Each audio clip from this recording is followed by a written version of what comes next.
Já, komið sæl og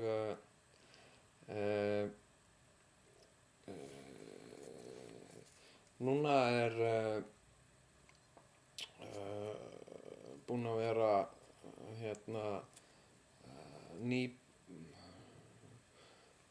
nýbúið að gera skoðanakönnun fylgi flokkana sem sagt núna sem Gallup gerði og þar fær besti flokkurinn hvorki meira né minna en 3% atkvæða sem er mjög mikið vegna þess að það er bara byrjunin og svo ætlum við bara að gera betur og fá meira og meira af prósentum. Margir segja við viljum fá 100%. En er það raunhæft? Ég veit það ekki. Ég held ekki. Ég held að mest séum vert að vinna saman og því öll erum við manneskjur og öll erum við tilfinningar nema fólk sem er bara hreinir og klárir psykópatar. En ég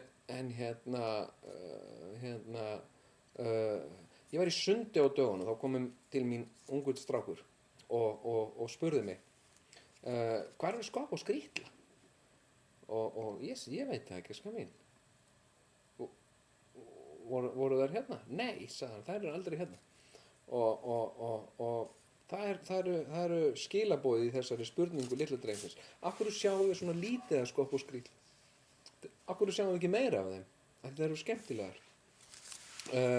Og kannski er ástæðan fyrir því að þær eru konur.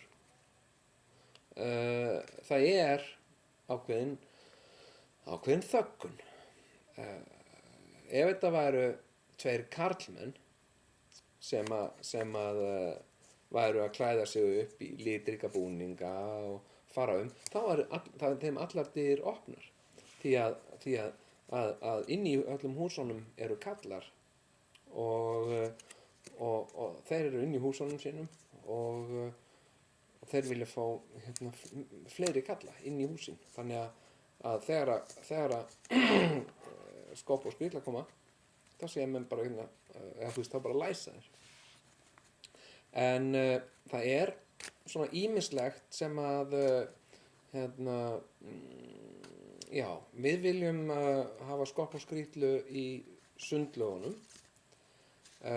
og hafa skop og skrýtlu svona þemadaga í Hljómskálagarðinum þar sem fólk getur komið með börnin sín og við ætlum að bjóða upp á svala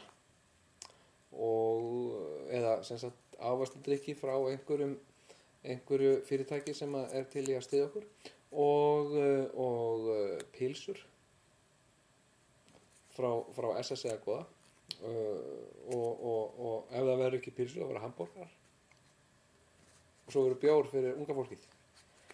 Þannig að það er mikilvægt að kjósa rétt og setja X við æ